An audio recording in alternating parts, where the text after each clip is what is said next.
JK শান্ত ভাইয়ের এই ভিডিওটা দেখেন। ভাই আমার এইখান থেকে বড় বড় 3-4টা তেলাপিয়া মাছ দেন। এই এখান থেকে বড় দিকে 3-4টা তেলাপিয়া ধরো। এই যে ভাই, এনেন আপনার মাছ, আর এই যে আপনার টোকেন। মাছের বিল হয়েছে 810 টাকা। 1 মিনিট। হ্যালো, আসসালামু আলাইকুম মা।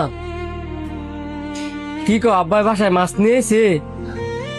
এখন তাইলে মাছ কি লাগতো না? আচ্ছা ঠিক আছে, সরি ভাই, মাছ লাগতো না। এই ধরেন আপনার টোকেন। কি বলেন মাছ লাগতো না? এমনই কারা মাছ কি ফেরত নেওয়া সম্ভব? সম্ভব না কেন? মাছ কাইটে রাখছেন তাতে কি? অন্য কারো থেকে বিক্রি করে দিবেন, আর বিক্রি না করতে পারলে নিজে খাইবেন। ভাই আপনার কি মাথা ঠিক আছে? এই কারা মাছ কোন কাস্টমাররা দিলে নিব? আর আমার ঘরের ভিতরে মাছের অভাব নাই, এটা আমার ব্যবসা, আমি এনতে নিয়ে গেলে মাছ খাম। আমার মাথা ঠিকই আছে, আমার বাবা মাছ নিয়ে এসে, এই মাছগুলা কিনে নিয়ে কি আমি মাছটি নষ্ট করবো? দেখেন ভাই, আমি আপনার সাথে কোনো বার্গেনিং করতে চাই না। টাকা দেন, মাছ নেন, বুঝার চেষ্টা করেন। আমি বুঝতাম, বুঝার তো উচিত ছিল আপনার, যখন আপনি ডেলিভারি বয়ডারে ফেরত ফাড়াই দিলেন। স্যার আপনার পার্সেল। হেই মিয়া, এতক্ষণ আপনার পার্সেল নিয়ে আসার সময় হয়েছে? পার্সেল লাগতো না, ফেরত নেন। স্যার রাস্তায় অনেক জ্যাম ছিল তো, এই কারণে আইতে একটু লেট হয়েছে। রাস্তায় জ্যাম আছিল তো আমি কি করতাম?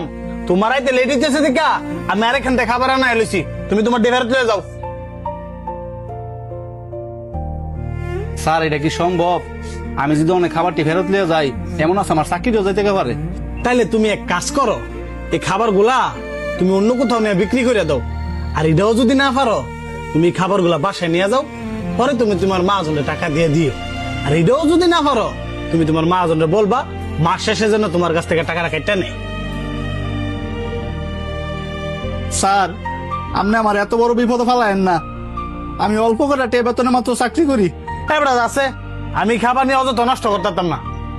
আপনি যে কাজটা করছেন এটা অনেক খারাপ, আর আপনারে বুঝানোর জন্যই এই সেম কাজটা আমি আপনার সাথে করছি।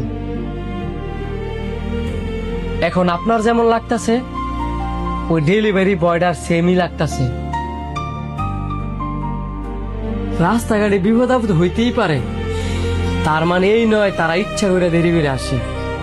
দেখেন ভাই, ফিরাই দেওয়ার জিনিসটা আপনার হোক আমার হোক, সে ক্ষেত্রেও প্রত্যেকটা মানুষের কষ্ট লাগে।